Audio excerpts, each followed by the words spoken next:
Olá, esta terça-feira você tem um encontro marcado comigo aqui na CNT. Vamos conversar sobre o sentido da fé. Eu recebo o teólogo e professor César Kuzman. Ele é um dos organizadores do livro Age Deus no Mundo, que traz uma série de artigos sobre a presença de Deus. Você não pode perder, hein? A gente se vê nesta terça às 11 da noite. Até lá!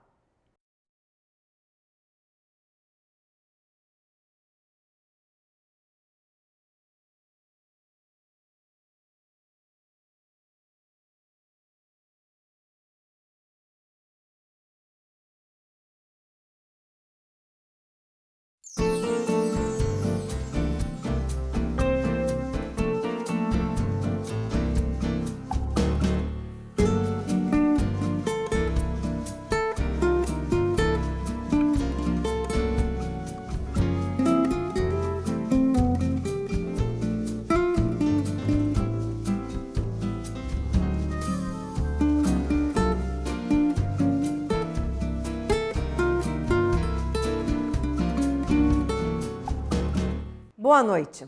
Qual o sentido da fé? O que é ser cristão? Ciência e religião podem caminhar juntas? É o que vamos tentar descobrir com o nosso entrevistado de hoje. Ele é doutor em teologia pela PUC do Rio, onde também dá aulas. Atua como assessor teológico pastoral da CNBB em algumas dioceses. É um dos organizadores do livro Age Deus no Mundo e já interpretou o papel de Jesus na encenação da Paixão de Cristo em Curitiba. Eu recebo hoje no Márcia Peltier Entrevista o teólogo e professor César Kuzman. César, é um prazer enorme ter você aqui. Estou aqui com o seu livro na mão, né? Age Deus no Mundo. Vou mostrar aqui para quem está em casa. Eu acho importante a gente debater essa questão de Age Deus no Mundo, que o mundo hoje em dia é um mundo tão materialista, de certa forma, e tão nas ondas, porque a internet domina os nossos momentos, às vezes, mais íntimos, as pessoas estão ligadas numa máquina. E aí eu queria devolver essa pergunta para você. Como é que Deus age no mundo? Ou Ele age no mundo? Essa acho que é uma pergunta instigante, provocadora, e até o fato de nós termos colocado como título do livro, de maneira interrogativa, então, Age Deus no Mundo, ele nos provoca essas interpretações. Deus atua, Deus age no mundo é um pressuposto básico para a fé cristã. Nós cremos num Deus que é o Criador e que tem um gesto amoroso e no amor nos dá a sua liberdade, nós somos fruto do seu amor e da sua liberdade. Então, crer num Deus que age faz parte da minha concepção de fé. Agora, a pergunta é, de que maneira Deus atua no mundo? Quer dizer, você, no caso, como teólogo, não tem dúvida que Deus age no mundo. Sim, o que nós questionamos e provocamos teologicamente é de que maneira Ele atua. Será que Ele atua de maneira pronta, imediata, com uma negociação entre o ser humano e Deus, que pede e Deus atende? Aí teríamos um Deus que está a serviço do ser humano?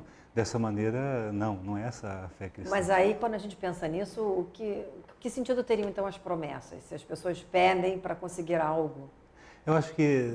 Do plano espiritual. Eu acho que nós teríamos que purificar um pouco essas questões. As promessas, as orações, a piedade popular, ela faz parte do jeito de as pessoas crerem na sua vida, no seu ensejo, no seu desejo. E elas podem servir como aproximar essa pessoa da sua comunidade, da sua pessoa com o próprio Deus. Quando isso não é visto de maneira concreta, firme, coesa, que a pessoa se torna escrava daquilo, ou ela abandona-se de maneira de não buscar um recurso, isso se torna vazio. Porque a ação de Deus se dá pela graça. E às vezes a promessa, a oração, as novenas, elas nos ajudam a interagir com a comunidade e ajudam a pessoa a abrir-se a si mesma e abrir também a Deus. E quando você está de coração aberto, aí sim a graça pode acontecer. Quer dizer, pelo que eu estou entendendo, o que você está falando aqui é o seguinte, só se você se mobilizar realmente, internamente, é que você se predispõe a receber uma graça. Poderia ser assim, acho que é por aí. Isso? No fundo, dizem assim, a ação primeira é sempre de Deus. Deus está sempre disposto a atuar e viver com o ser humano. O ser humano que acolhe essa ação de Deus, acolhe essa proposta e responde pela fé, que é uma ação segunda, aí nós temos a graça, a ação que acontece. Ou seja, Deus está sempre atuando em benefício do ser humano e de toda a criação. Mas Ele não invade a vida humana, Ele atua de maneira propositiva, Ele propõe. A ação do ser humano é uma ação de resposta ao Deus que vem. É o Deus que vem com um gesto amoroso, com um gesto compassivo e quer trazer o ser humano para junto dele, mas ele não quer obrigar o ser humano a isso. Ele se propõe na sua graça e no seu amor. E aquela pessoa que abre a sua vida a esse amor, ela começa a experimentar um pouco essa graça.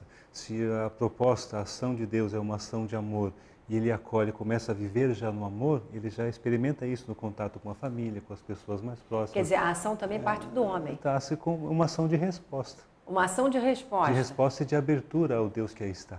Quer dizer, o ser humano tem que estar consciente de que Deus está ali, vamos dizer assim. Esperando para que ele se abra. Exatamente. O que nós questionamos é quando nós colocamos a ação de Deus como uma ação segunda. Ou seja, um Deus que age porque o ser humano pediu. Não, é o contrário. É o Deus que está sempre disposto, o ser humano que se abre e acolhe. Quando eu falo que eu peço e Deus responde o meu pedido, eu estou me colocando acima do próprio Deus e colocando um Deus à minha disposição, ao meu favor. Então, quando a pessoa alcança uma graça, vamos supor, uma pessoa que fez uma promessa e aquilo aconteceu, ela não pode achar que Deus a atendeu. Ela pode achar que Deus o atendeu, mas podemos cair num perigo. Por que Deus atende a alguns e não atende a outros? Pois é, isso é onde eu queria chegar, essa é a questão. Então a gente acaba criando uma imagem de Deus que não é verdadeira. Se eu falar porque Deus me atendeu, Deus me deu uma graça, Deus me curou, mas por que não curou ao outro que estava ao seu lado? Onde estava Deus nas enchentes aqui do Rio? Onde estava Deus nas guerras, na violência, nos massacres? Onde está Deus nas favelas, nas comunidades? Será que Deus não atua aí? Ou será que Deus atua de maneira diferente? Se nós partimos da fé cristã, onde nós conhecemos o rosto de Deus pela pessoa de Jesus, e temos em Jesus alguém que foi solidário para com as pessoas que sofrem, com os excluídos, morreu com eles, sendo solidário a eles, nós temos um Deus que atua também na solidariedade. Então, onde está Deus com as pessoas que sofrem? Nem sempre a sua ação está num decretar um fim da miséria, da pobreza e do sofrimento, mas às vezes de estar ao seu lado, sofrendo junto, chorando junto, sendo compassivo com as pessoas que ali estão. Então, colocar em Deus um sentimento de amor, um amor que é compaixão, ele não diminui Deus, mas ele enobrece o próprio amor que é Deus. Quer dizer, pelo que eu estou entendendo, o que você está falando, a gente tem que entender que Deus nos dá, ao nos dar força para suportar aquilo... Ele está atuando. Ele está atuando. Mas aí as pessoas muitas vezes se colocam, mas por que umas pessoas só têm que sofrer tanto e outras não tanto? Mas às vezes o sofrimento não é culpa de Deus e às vezes é uma circunstância da vida humana, da sociedade, que às vezes exclui. Poderíamos pensar, onde está Deus diante da fome? Será que Deus quer a fome? Não, Deus não quer a fome. Agora, quando eu pergunto onde está Deus, eu remeto a pergunta a mim e passo a me perguntar, aonde eu estou quando as pessoas estão com fome? Se eu pego o exemplo de Jesus, se eu pego pela sua prática de vida, o que a sua vida me diz para que eu possa atuar em relação às pessoas que têm fome, aí eu tenho a ação de Deus. Aí eu pego a prática de Jesus que fala, as pessoas têm fome, e ele responde, deem a eles vocês mesmos de comer.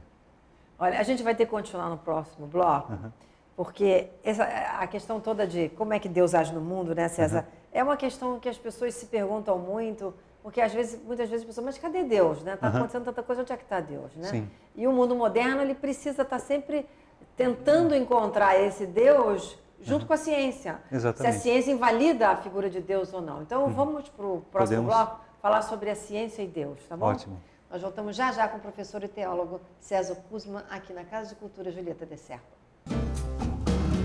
Você já pensou em ter uma TV por assinatura com qualidade de som e imagem pelo melhor preço? Então você precisa assinar a Claro TV. Por apenas R$ 39,90 por mês, durante 3 meses, você leva a melhor programação para você e sua família. O que você está esperando? Ligue agora mesmo para 3004-8888 e assine!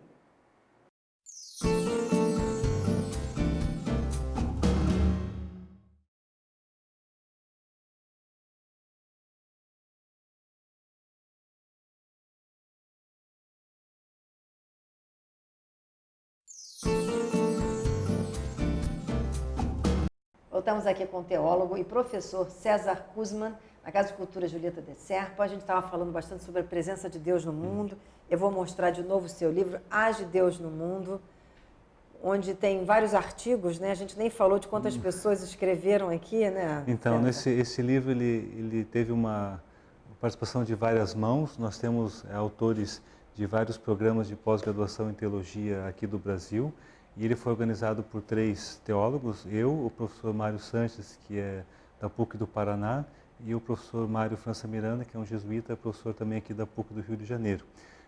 Nós temos uma mulher e temos uma divisão entre teólogos católicos e também teólogos protestantes.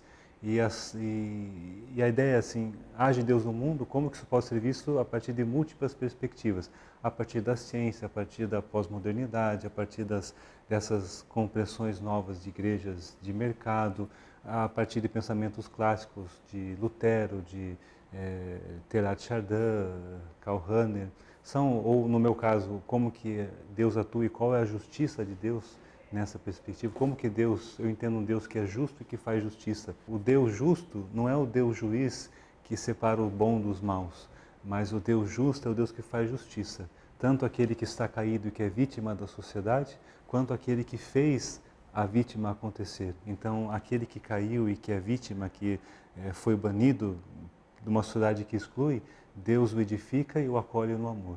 E aquele que causou a violência para com aquela pessoa, Deus não o condena, mas Deus também o edifica, o acolhe e o regenera também no amor. Quer dizer, esse é o pensamento cristão, né? Cristão. Agora, quando eu estou lendo agora todo o Evangelho de São Mateus, e a gente vê em várias passagens um Jesus muito duro, inclusive, né? Criticando aqueles que não têm fé, e bastante incisivo, né? Esse Deus, esse Jesus que critica e que também dá aquela chamada grande, às vezes a gente não associa muito isso a Jesus. Não, né? Nós temos ali um Jesus profético e que deveria ser mais difundido. E por que ele se torna um Messias profético? Porque ele está numa sociedade que corrompe os próprios valores. E ele, no seu gesto de profético, de denúncia, ele acaba atacando estruturas, e ele vê que se atacar as estruturas ele consegue a transformação da sociedade. E até é interessante, o Evangelho de Mateus ele é escrito muito na ótica do povo judeu, que tinha Moisés como seu grande, e tem como seu grande exemplo. E Jesus aparece como o novo Moisés. Aí nós temos o Sermão da Montanha, no Evangelho de Mateus, onde Jesus dá a sua lei. Aí nós temos a lei mosaica, que era não, não, não, não e não. Aí nós temos a lei de Jesus, das bem-aventuranças, que fala felizes, felizes, felizes, felizes. O que não impede de também dizer alguns ais.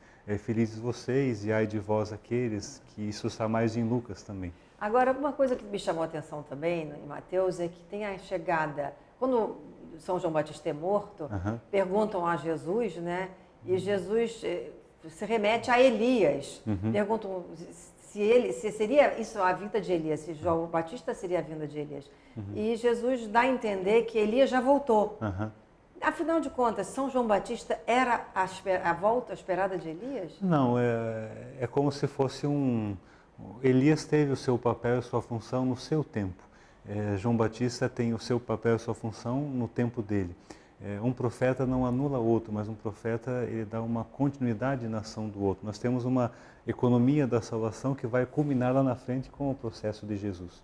E no tempo que Jesus viveu, havia a esperança, a expectativa de um Messias que pudesse revigorar e salvar o povo que ele estava da opressão dos romanos, da opressão dos povos gentios e outras questões. Então, Elias cumpriu o seu papel.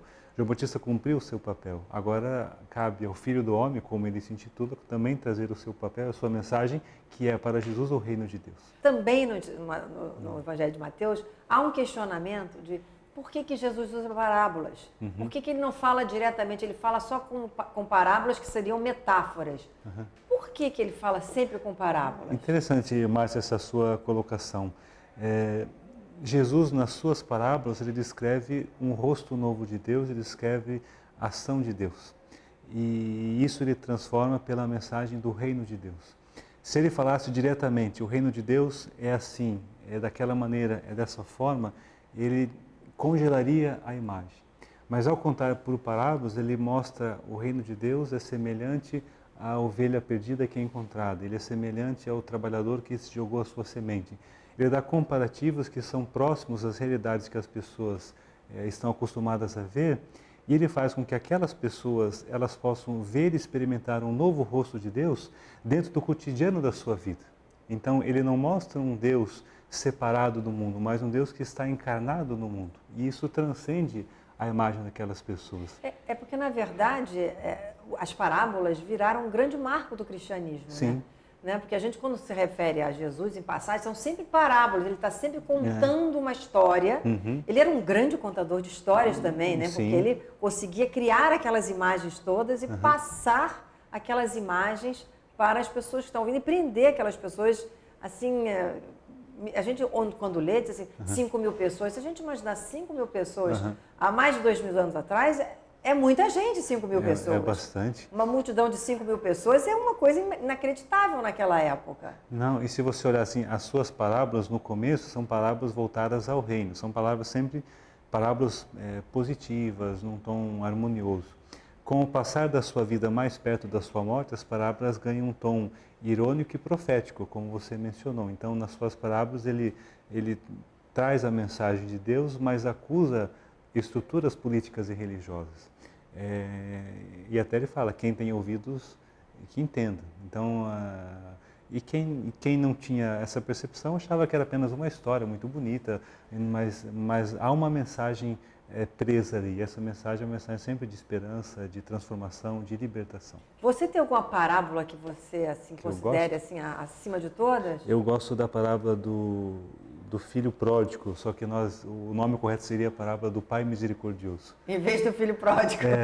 Porque o protagonista da parábola é o pai, não é o filho. Então, o filho é aquele que vai embora e abandona, depois se arrepende e volta ao pai. Mas o pai é que exerce toda a atenção porque ele acolhe e perdoa o filho. E uma visão errada que se faz é que pensa que o filho que foi embora é mau e o que ficou é bom. Mas quem disse que aquilo que ficou é bom? O filho que ficou é tão mau quanto o outro, só que era mais cômodo ficar ao lado do pai. E não teve a coragem de atuar. Mas quando o filho mais velho que ficou em casa queria celebrar, nunca pensava em incluir o pai, sempre pensava nos seus amigos. Já o pai queria incluir a todos, tanto o filho que foi embora e voltou, quanto o filho que estava ao seu lado. Ou seja, na casa do pai, na casa do Deus, que é o protótipo daquela parábola, todos estão chamados e todos são aceitos e todos são bem-vindos. Olha, isso aí também coloca também, né, a síntese da religião católica, né?